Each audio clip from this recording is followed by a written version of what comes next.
नमस्कार, स्वागत है आप सभी का। मैं हूं हिमांशु और आप देख रहे हैं हलचल इंडिया। बेबाक खबर तेज असर। आइए नजर डालते हैं आज की खबरों पर। जनपद बिजनौर के अफजलगढ़ गांव के अलियारपुर में गुलदार के हमले से एक मासूम की जान चली गई। अपने पिता के साथ जंगल गए 10 वर्षीय मासूम पर गुलदार ने हमला कर दिया। शोर सुनकर आए लोगों को देख गुलदार वहां से भाग निकला, जहां गंभीर हालत में मासूम को अस्पताल भर्ती कराया गया, जहां चिकित्सकों ने उसे मृत घोषित कर दिया। इस घटना से परिजनों में कोहराम मच गया। अफजलगढ़ क्षेत्र के गांव अलियारपुर निवासी 10 वर्षीय नितेश पुत्र श्याम सिंह सुबह के समय अपने पिता के साथ खेत पर काम करने गया हुआ था। बताया जाता है कि मासूम बच्चा अपने पिता के साथ खेत में काम कर रहा था कि अचानक गुलदार ने बच्चे पर हमला कर दिया। शोर सुनकर आसपास के खेतों में काम कर रहे लोग मौके पर पहुंचे, जहां गुलदार फरार हो गया। नितेश के परिजनों में कोहराम मच गया और सभी उसे लेकर अस्पताल में पहुंचे, जहां पर चिकित्सकों ने उसे मृत घोषित कर दिया।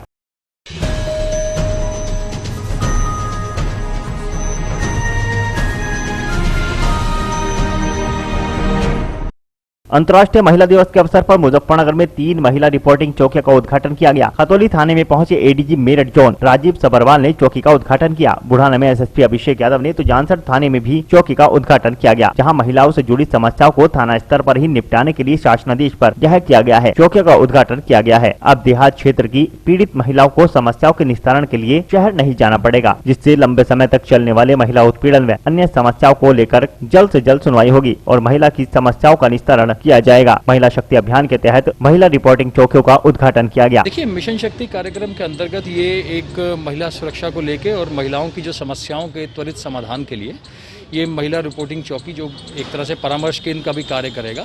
इसके पीछे मंशा ये थी कि क्योंकि महिला थाना हेडक्वार्टर्स पर है तो दूर दराज की जो महिलाएं हैं उनको वहां पहुंचने में समय भी लगता है। दूसरा, वहां पर एक ही स्थान होने के कारण काफ़ी सारे केस वहां पर चलते रहते हैं जो लंबित रहते हैं, जिससे अनावश्यक रूप से उन्हें परेशानी का सामना करना पड़ता है। तो प्रत्येक जनपद में अपर पुलिस अधीक्षक जितने भी हैं उतनी संख्या में इस रिपोर्टिंग चौकी परामर्श केंद्र का सृजन किया गया है, जहां पर महिलाएं आके अपनी समस्याएं बता सकती हैं, जिनका काम काउंसलिंग भी रहेगा। इसके अतिरिक्त हर थाने के साथ एक महिला सुरक्षा समिति को भी जोड़ा गया है। इस सुरक्षा समिति का मुख्य कार्य, जैसा कि आपने देखा, सम्मानित जो महिलाएं हैं यहाँ की इस क्षेत्र की, वो इसकी मेंबर्स हैं और उनका मुख्य उद्देश्य यह रहेगा कि जो भी पीड़ित परिवार हैं उनको उनकी भावनाओं से अवगत कराना और एक तरह से पुलिस और पीड़ित परिवार के बीच में सेतु का कार्य करना।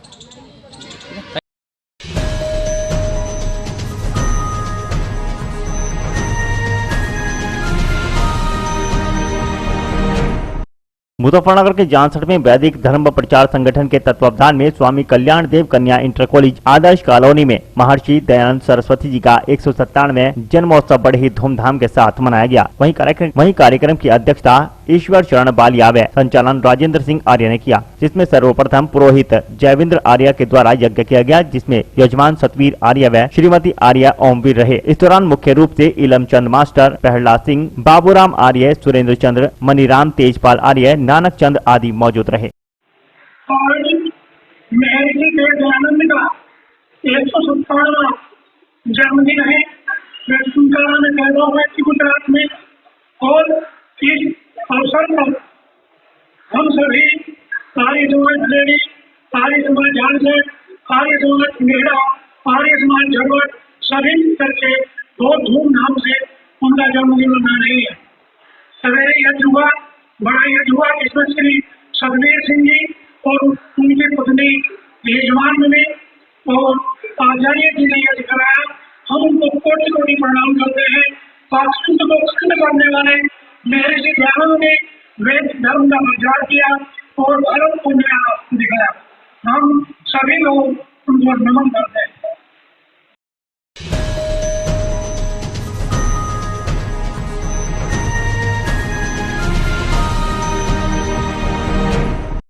मुजफ्फरनगर के कस्बा जानसठ में प्रजापिता ब्रह्म कुमारी ईश्वरीय विश्वविद्यालय के द्वारा महाशिवरात्रि महोत्सव व अंतर्राष्ट्रीय महिला दिवस परम पिता परमात्मा का पैगाम आप सभी के नाम कार्यक्रम का आयोजन किया गया, जिसमें मुख्य वक्ता ब्रह्म कुमार राजयोगी श्याम सुंदर दास भाई माउंट आबू राजस्थान रहे। वहीं कार्यक्रम की अध्यक्षता ब्रह्म कुमारी राजयोगिनी सुरेश दीदी व संचालन जयपाल भाई ने किया। इस दौरान अनुयायी मौजूद रहे, जहाँ पर सभी को अंतर्राष्ट्रीय महिला दिवस और महाशिवरात्रि पर्व के बारे में जानकारी दी गयी। प्रजापिता ब्रह्म कुमारी ईश्वरीय विश्वविद्यालय की ओर से ब्रह्म कुमारी राजयोगिनी प्रवेश बहन आज आपके कस्बा जानसठ में नारी सशक्तिकरण अंतर्राष्ट्रीय महिला राजयोग दिवस मनाया गया और शिव जयंती महोत्सव मनाया गया, जिसमें ज्योति जगा करके उद्घाटन किया गया और शिव ध्वज लहराया गया। शिव के बारे में बताया गया। शिव ही एक कल्याणकारी है, जो हम आत्माओं का ज्ञान के माध्यम से कल्याण करते हैं। और शिव अजन्मा है, अनंत है, अपार है। शिव हमारे माता पिता बंधु सखा है। शिव ने आकर के हम सबकी ज्ञान की ज्योति जगाई है। शिव की रात्रि इसलिए मनाते हैं कि आजकल हर मनुष्य अंधकार में है, उसे स्वयं का ज्ञान और जीवन जीने का ज्ञान, परमात्मा का ज्ञान नहीं है। इसीलिए परमात्मा ने परमात्मा की शिवरात्रि गाई जाती है। शिवरात्रि का अर्थ है कि अज्ञान का अंधेरा। तो इसी प्रकार से आज ये प्रोग्राम रखा गया है। बड़े हर्ष और उल्लास के साथ सभी ने इसमें भाग लिया और नारी के उत्थान और पतन का भी कारण बताया गया है। नारी सर्व महान बताई गई है, क्योंकि भगवान ने भी नारियों को बहुत ऊंचा उठाया। परमात्मा ने भी धन का कोष श्री लक्ष्मी को दिया है, बुद्धि का कोष श्री माँ सरस्वती को दिया है, शक्ति माँ दुर्गा को दी है, पाप धुलने की ड्यूटी दी है वो गंगा माँ को दी है, संतुष्टता का खजाना वो संतोषी माँ को दिया है और विषय विकारों को हरण करने वाली वो वैष्णवी माता को बताया गया है। और वैसे भी देख लो कि हमारे इतिहास में पहले श्री लक्ष्मी नारायण, सीता राम, श्री राधे, श्री कृष्ण, तो भगवान ने भी नारी का कितना सम्मान किया गया है। लास्ट में मैं यही कहूँगी कि जिस घर में नारी का सम्मान होता है वहाँ धन के, सुख शांति के, सदैव खुशियों के भंडार भरे रहते हैं और उनके बच्चे भी सदा यश, बल, बुद्धि, शक्ति, संपत्ति से भरपूर रहते हैं, ऐश्वर्यवान होते हैं। आप सब भी एक दूसरे को समझें, सम्मानित जीवन जिएं और प्रभु को याद करें। ओम शांति।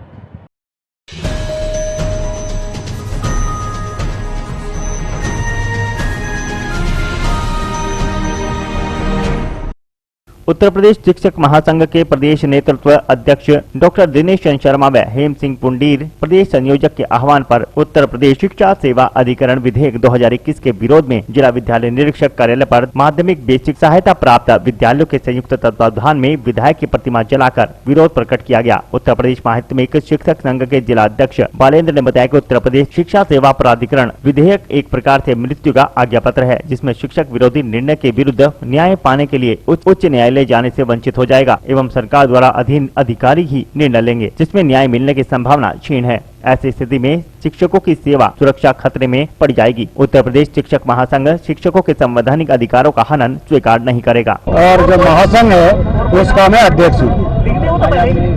आज जो है उत्तर प्रदेश महासंघ के माध्यम से उत्तर प्रदेश सरकार के द्वारा जो शिक्षा अधिकरण बनाया गया है उसके विरोध में आज पूरे प्रदेश के अंदर हर जनपद में एक इनकी होली जलाई जा रही है इस अधिकरण की। और इस जो नियम उत्तर प्रदेश सरकार ने बनाया इसको लोग खारिज कर रहे हैं और इसका विरोध किया जा रहा है। इसमें क्या होगा कि जो प्राइमरी शिक्षा से लेकर और डिग्री कॉलेज जो महाविद्यालय है वहां तक के जितने भी शिक्षक होंगे उनको इसी एक अधिकरण से जोड़ा जा रहा है और ये सीधा से सीधा उनको उनके अधिकारों से वंचित करने का कार्य किया जा रहा है कि वो हाई कोर्ट न जा पाए और पहले ही उनके कार्यों को निस्तारित किया जा सके।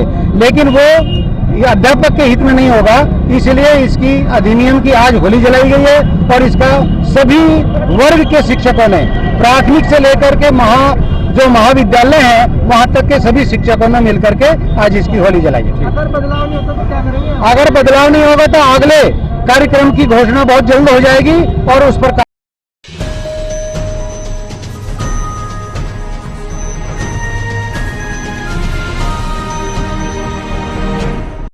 जनपद सहारनपुर के गंगोह में राष्ट्रीय स्वयंसेवक संघ के नेतृत्व में चल रही गंगे च यमुना प्रकृति संरक्षण यात्रा का गंगोह पहुंचने पर भव्य स्वागत हुआ। उसके बाद यात्रा ने दौलतपुर घाट पर पहुंचकर मां यमुना की आरती की और रात्रि विश्राम जगन्नाथ इंटर कॉलेज में किया। आज श्री बालाजी धाम गंगोह पर हवन यज्ञ कर स्वामी जगदेव जी के द्वारा जल संरक्षण, पर्यावरण संरक्षण व प्लास्टिक मुक्त भारत का उपस्थित सभी स्वयं सेवकों को बड़ी गर्मजोशी के साथ संकल्प दिलाया। हवन में मुख्य यजमान स्वयं सेवक गगन गर्ग, सपत्नी की हिमानी गर्ग और अन्य सैकड़ों स्वयंसेवक संघ कार्यकर्ता मौजूद रहे।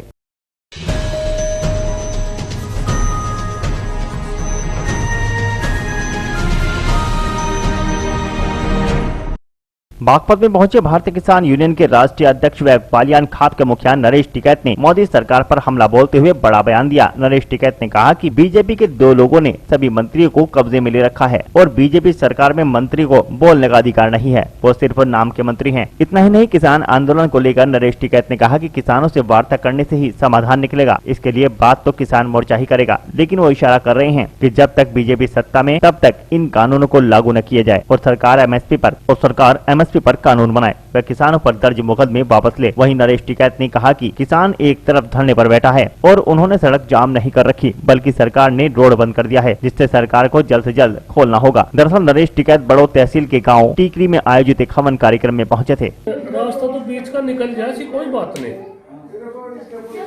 ये अगर किसानों का सम्मान रखे और ये तरह तरह की अफवाहें ना फैलावे, कानून वो तो निकल जा, उसमें तो ऐसी भी हो सके बातचीत। वैसे तो जो संयुक्त किसान मोर्चा बात तो वही करेगा, पर फिर भी थोड़ा सा हम इशारा करते हैं भाई, अगर यह सरकार जितने भाजपा की सरकार है केंद्र में, इतने सरकार है, इतने उन्हें वो बिल्कुल बंद कर दे भाई, ठीक है, उसमें छेड़ाछाड़ी ना करे और इस पे एमएसपी पर कानून बना दो। ये जो मुकदमे हैं ये ना वापसी ले लो, और क्या है, तो ये तो सारी बात हुआ है। कोई बात भी इसमें ऐसी नहीं है, ना सरकार का कुछ खर्च होता, ना सरकार की तोहिन है। और किसानों को सम्मान दे दो, थोड़ा घना बातचीत के जरिए से सम्मान दे दो। प्रधानमंत्री जी कुछ एक शब्द भी कहते हैं, पहले भी एक किसान ने आत्महत्या कर ली वहाँ से और वो सुसाइड भी नोट भी लिखा, तो कम से कम तक तो जो इस दुनिया में तो भी जान लग रही है, उनके प्रति भी 2 शब्द में कह सकते हैं। आखिर इतनी जिद्दी सरकार ठीक नहीं है रवैया, और ये किसानों को इस तरह से सोच रहे होगा किसान पीछे हट जाएगा, नहीं हटे पीछे। ये कुछ भी वो कर लो, किसान पीछे नहीं हटने लगा। किसान कभी हिंसा में विश्वास नहीं करता, अच्छे तरीके से शांति के तरीके से अपना आंदोलन चला रहा, कोई किसी का एक पैसे का भी कोई नुकसान नहीं। ठीक है, जनता को भी थोड़ी सी असुविधा हो जा, मान्य है उस बात को, उसके लिए हम खेद जतावे, लेकिन कोई बात है भाई, रास्ते है दिल्ली केंद्र सरकार ने रास्ते बंद करवा दिए वहाँ से। हमारा तो कोई कभी भी उद्देश्य नहीं रहता, कभी थोड़ा घना 1-2 घंटे का 3 घंटे का जाम हो जाता होगा, वो करता, वो भी बड़े मुश्किल उसमें हमें इस तरह का निर्णय लेना पड़े। और उसमें भी हम यही कहते हैं किसी सवारी को किसी को कोई नुकसान ना हो, सब खाने पीने का भी सबकी इंतजाम, चाय पानी का भी, कहीं का भी, तो इस तरह का इंतजाम हमारी उसमें रहे। और ये निकाला से इन्होंने रास्ते बंद कर रखे, क्यों कर दिए रास्ते बंद? हम तो रास्ते बंद करने, इन्होंने परमानेंट रास्ते बंद वहाँ से कर दिए, कंक्रीट की दीवार खड़ी कर दी, बड़े बड़े वे कर दिए, लोहे के में गाड़ दिए। तो इस तरह की पता नहीं कैसी मानसिकता सरकार की है, इस तरह की तो कभी भी नहीं हुआ।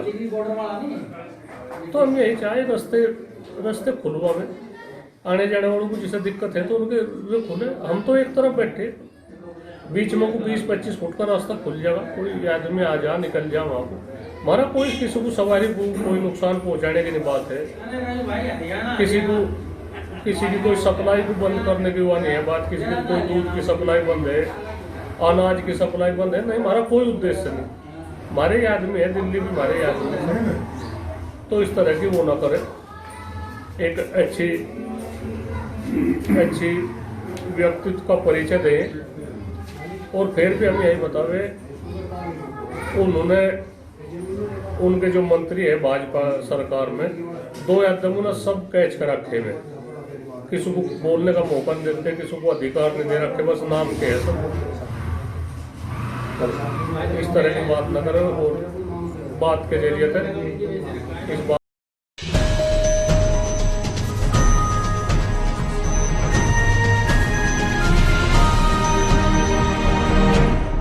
बागपत जनपद की थाना पुलिस ने 2 माह पूर्व हुई डेयरी संचालक युवक की हत्या का खुलासा करते हुए एक अभियुक्त को गिरफ्तार किया है। युवक की हत्या गर्लफ्रेंड पर गलत नजर रखने व उससे फ्रेंडशिप करने के दबाव बनाने से नाराज होने पर उसी के दोस्त ने की थी। पुलिस ने आरोपी को हत्या में इस्तेमाल तमंचे सहित गिरफ्तार कर लिया। दरअसल थाना रमाला क्षेत्र के कंडेरा गाँव की एक निर्माणाधीन डेयरी में 2 महीने पूर्व भरत नाम के युवक की गोलियों से भूनकर हत्या कर दी गई थी। पुलिस ने अज्ञात लोगों के खिलाफ मुकदमा दर्ज कर मामले की तफ्तीश शुरू कर दी थी, जिसमें आज पुलिस ने मृतक के दोस्त अवतार नाम के युवक को गिरफ्तार किया है। पुलिस पूछताछ में आरोपी युवक ने बताया कि भरत उसकी गर्लफ्रेंड पर गलत नजर रखता था और उससे जबरन फ्रेंडशिप करने का दबाव बनाता था, जिसको लेकर भरत से उसका विवाद हो गया था और इसी बात से नाराज अवतार ने भरत की सोते समय उसी की निर्माणाधीन डेयरी में गोली मारकर हत्या कर दी। फिलहाल पुलिस ने आरोपी को गिरफ्तार कर लिया है और उसकी निशानदेही पर हत्या में प्रयुक्त तमंचा भी बरामद कर लिया है। जनपद बागपत के थाना रमाला के ग्राम कंडेरा में 26-27 जनवरी की मध्यरात्रि को एक भरत नाम के युवक की अज्ञात बदमाशों द्वारा गोली मारकर हत्या कर दी गई थी। इस प्रकरण में मुकदमा पंजीकृत कर लिया गया था व विवेचना जारी थी। इसका सफल अनावरण करते हुए थाना रमाला की टीम ने आशीष और छोटू नाम के व्यक्ति को गिरफ्तार किया है। उसने पूरे घटनाक्रम को कबूला है और पूछताछ में बताया है कि मृतक भरत द्वारा किसी एक लड़की के साथ दोस्ती करने का दबाव बनाया जा रहा था और वह लड़की अवतार नाम के एक व्यक्ति से पहले से मृत्यु थी। इस मामले में अवतार द्वारा जो पकड़ा गया अभियुक्त है छोटू के साथ मिलकर भरत की हत्या करने की प्लानिंग की गई और 26 तारीख रात्रि को जब वो अपनी निर्माण हो रही डेयरी में सो रहा था तो वहाँ पर इन लोगों ने पिस्टल और तमंचे से गोलियों से फायर करके उसकी हत्या कर दी। इस मामले में आशीष को गिरफ्तार कर लिया गया और हत्या में प्रयुक्त तमंचा बरामद है। इसमें एक अभियुक्त अवतार अभी फरार है, उसके ऊपर पहले भी मर्डर, गैंगस्टर और आर्म्स एक्ट के मुकदमे पंजीकृत हैं। उसकी भी जल्दी गिरफ्तार।